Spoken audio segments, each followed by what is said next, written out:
Every culture has its own idea of the terrible. Every culture has its own scary characters and clear rules that must be followed so that you don't get eaten by a demon.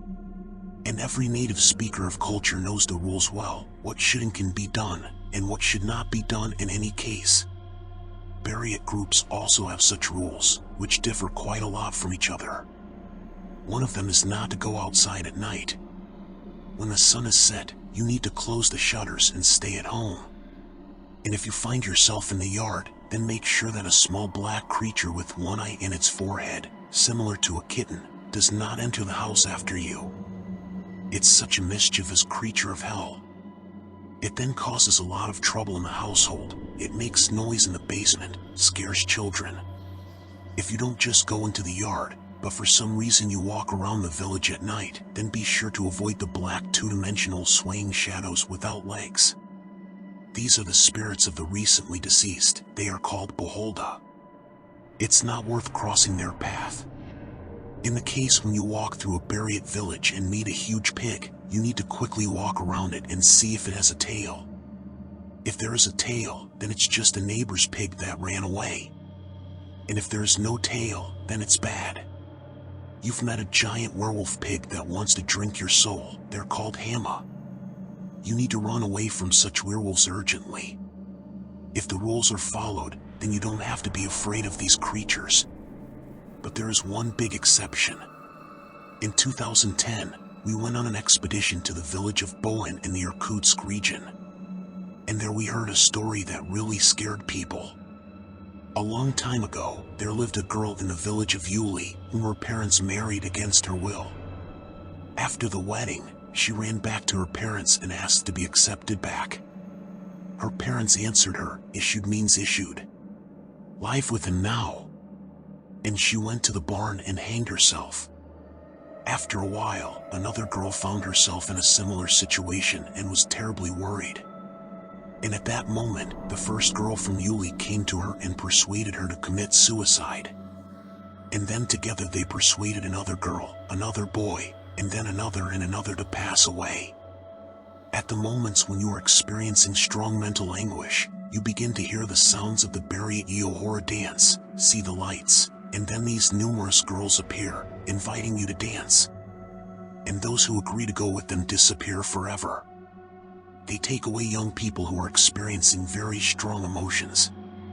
At the moment when boys and girls are in extreme confusion, thinking about suicide, beehive girls come to them and drag them into their dance of death.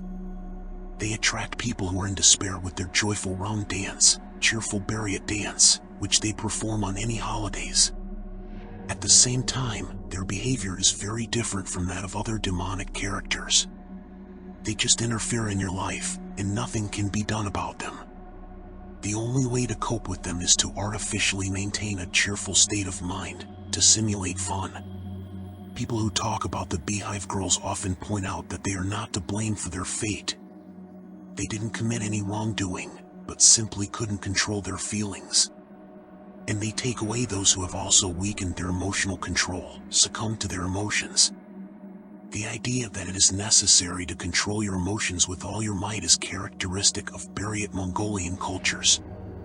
One of our informants told us how she worked as a tractor driver in her youth. She worked without sleep and rest for 3 days in a row. She had almost no strength left, but she couldn't leave her job either.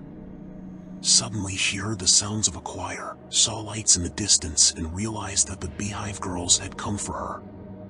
Then she abandoned the tractor, ran away to the village, and sat with friends all night with the light on. In that expedition, where we learned about the beehive girls, we came to a village where great tragedy occurred. The young man came from the army and after some time committed suicide. And then another young man did the same. When we arrived in this village, it was like it was extinct.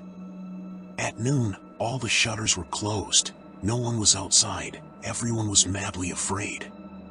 We hardly found a physical education teacher who explained to us that no one would talk to us. Everyone was very afraid, because the beehive girls came to the village. And it is absolutely impossible to cope with them. There is no rule on how to get rid of them. If they come, they will pick up and take away everyone who has dark thoughts. Some went after the shaman, others went after the priest, others sat in large companies and held a feast during the plague, trying to have fun, because everyone was seized with a monstrous fear. It's like the movie The Bell. There's a dead girl following you, and there's no way to stop her because the wave of suicides has attracted her. And this is the scariest story I've seen and heard in my life, because unlike other stories, this one really affects people's behavior and is really scary.